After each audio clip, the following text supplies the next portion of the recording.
YouTube, what's going on, man? Welcome back to another video.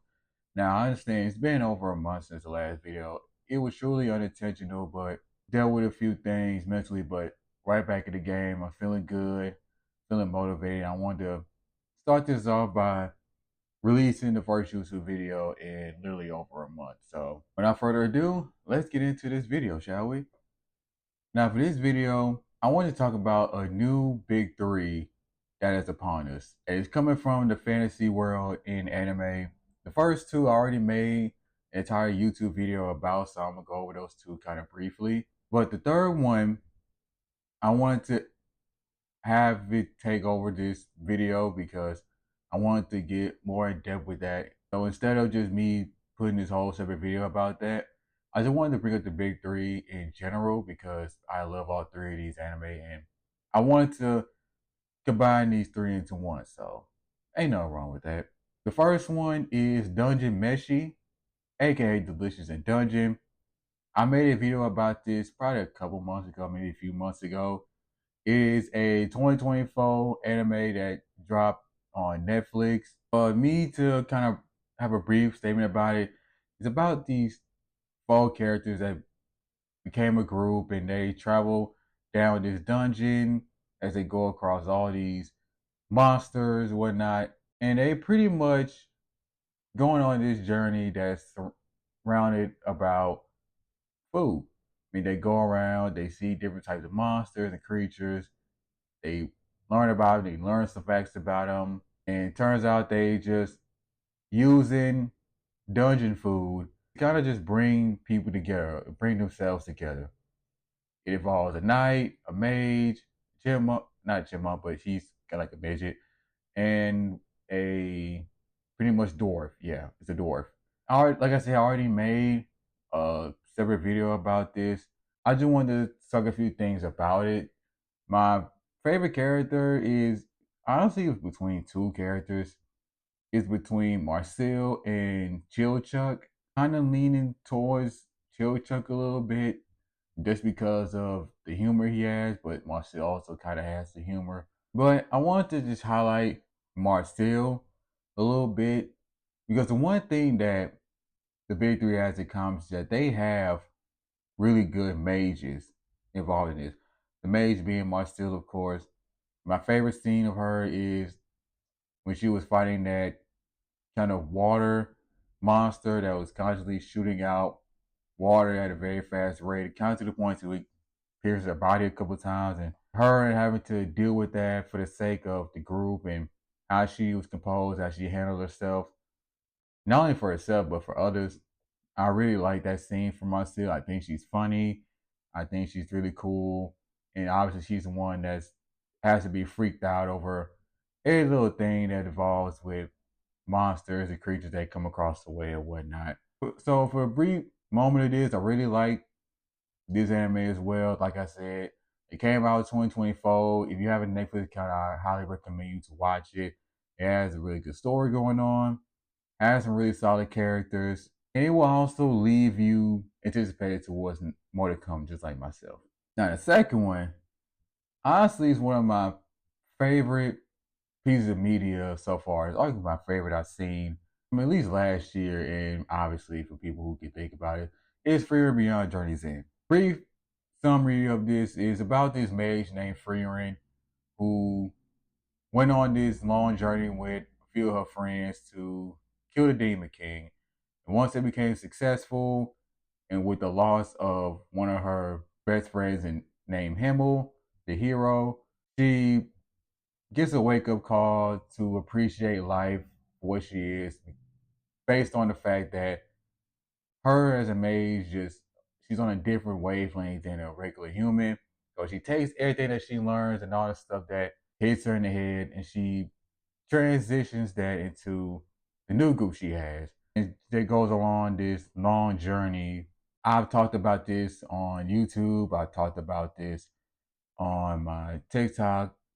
I've had stuff to where I reviewed certain episodes about it.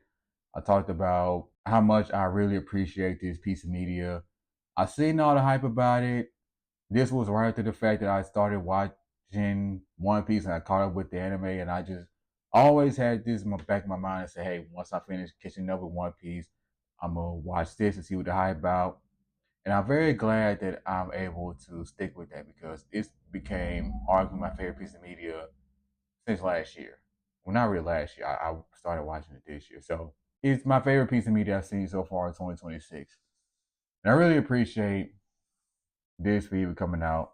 My favorite character from this show is Fern.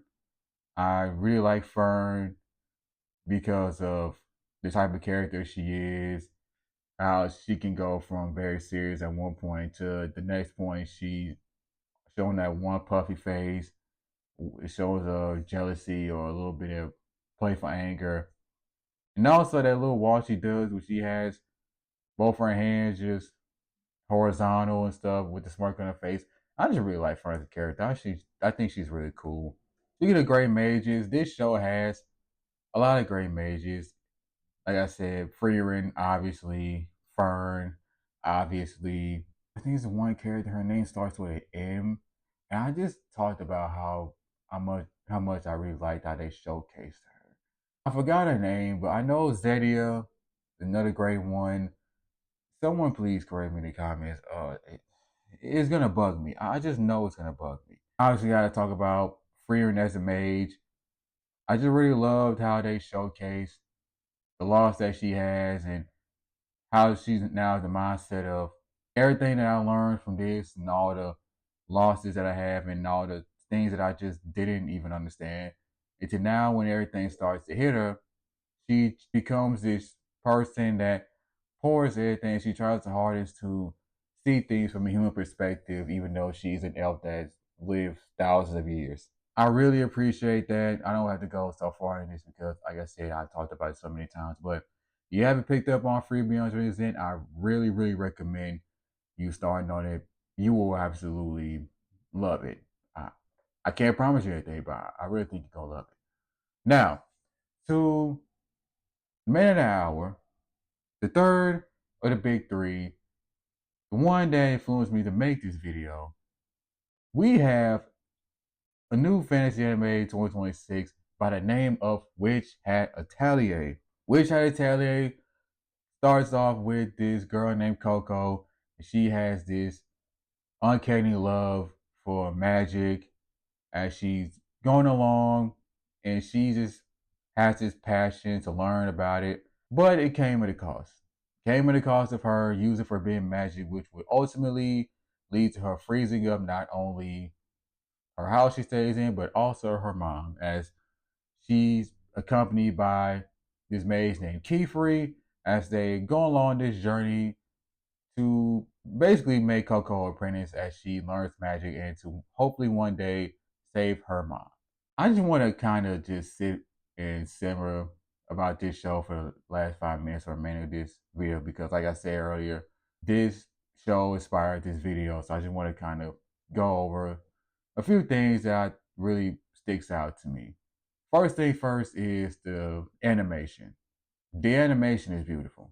I mean, literally from episode one. And for what really made me believe that the animation is beautiful is that one scene when Coco was air drying the cloth, and we got this Pegasus carriage that just going along. We see the wind blowing, we see vibrant colors that are bright and sharp and pretty much straight to the point. Nothing too flashy, nothing super bright. Not one of the things to win. Oh, we got all these bright colors and it's just all over the screen and you could just have your eyes pop it. No, you can tell that there's a lot of attention to detail with that. You can tell that there's a reason why certain ways or certain movements are there. That's one thing I really appreciate with this. The animation, by far, is just so beautiful.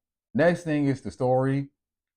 Me briefly put it, the story is one of those things to when, oh, this person's uncanny love comes at the cost of tragedy. Now she has to figure things out as a way to rewrite the story herself, as I would say. It's one of those stories that you just can never be mad at. It's one of the things that I don't see anybody complaining about because of the fact that we've seen so many stories like this, they're similar styles, but with just different characters and different platforms and whatnot. I just really think that you can't really get mad at a story like this. Next thing I will talk about is the characters. The characters are just really, really cool. Obviously, you got features of a god, you got Tetia, we got Riche, we got Arugio that was featured, we got Elira that we didn't really see for one episode, but I think we're gonna see more of her. We've seen the first appearance of Kustis. We got the nice Morales that we can't wait to see about in the future. We have I think there's one character that somebody posted name. I probably could have pronounced the name wrong, but Juji. I think there's this black girl named Juji on here.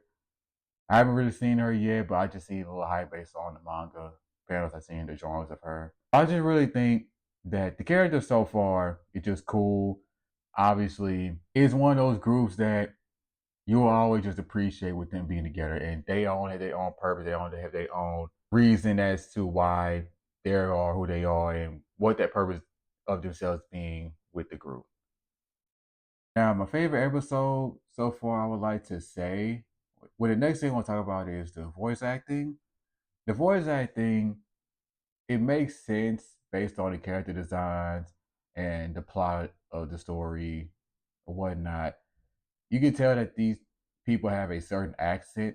Literally, every single character have the same accent, obviously with different voices or whatnot. I'm watching it on dub, just the people who cares about that. I don't really care about the sub or dub debate. I just think it's kind of pointless a little bit. The only thing that kind of matters about this is the better voice acting, but I don't really think it should be a big uproar. But that's another video for another day.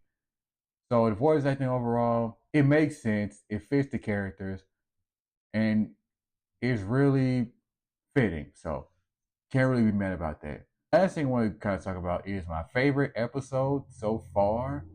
Is out of episode 3 or episode 5. I've asked this question on TikTok, and everyone in the comments said episode 5. It's the episodes when this was kind of the aftermath of the 4 apprentices going up against the big dragon, all of them kind of being in trouble, especially with a guy. And then Keyfree steps in and he saves the day.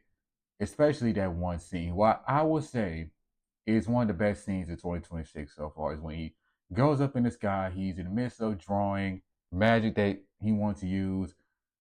And after he finishes, he puts his pen to the side. He has a gaping hole in the sky.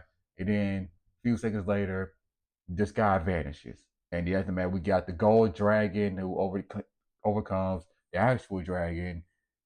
And everything's pretty much all good. And once again, that's one of the best scenes in 2026 so far. That scene is just amazing. But I would say my actual favorite episode from the series is episode 3, and that was when we get to see Coco complete the challenge that had got set off for her. We've seen the classic thing to when the main character goes through trials and tribulations to overcome something, to finally achieve something that they are trying to overcome. And all the spare moments of her struggling and figuring things out, and her coming short, and her not coming close at all, is when she's finally able to grab that rose. I was pretty excited because Coco is just a character that you just find easy to root for. You just want to see her win. You just want to see Coco win, no matter what. And it's Team Coco in this room. So if I were to summarize the big three of the fantasy genre with the majority of people with Dungeon Meshi, Freer Beyond Journey's End, and Witch Hat Atelier, Dungeon Meshi is about uncanny ways of bringing people together. It brings people together by going through a dungeon, killing certain monsters, doing it in the ways of trust and togetherness to bring a lot of people together. Freer Beyond Journey's End is about a long journey that deals with loss. It deals with a hard, painful reality check, which would help Freeman develop ways into kind of rewriting her story and also rewriting herself as a person. And with Witch Hat Atelier, it is about passion, it is about dedication, it is about will. All the magic stuff that you have to do is hand drawn. There ain't no machine, there ain't no thing that can just do things for you. It takes a lot of time, it takes a lot of effort, it takes a lot of seriousness for you to be the best magic user you could be, especially with the ways of you can do it by completing the circle. If you just mess up slightly, you just won't get the result that you get.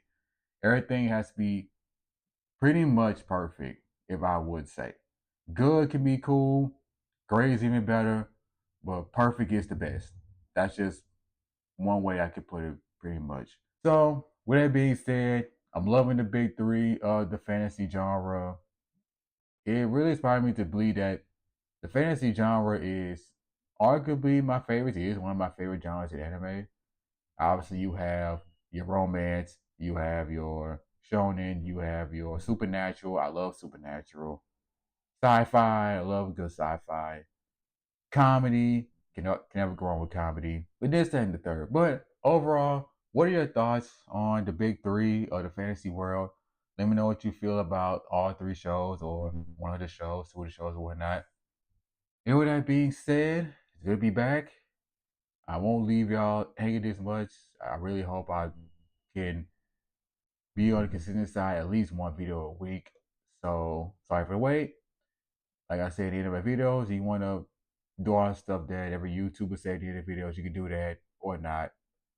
Like I always say, you grown, you do whatever you want. And yeah, I'll see y'all on the next one. Peace out, y'all.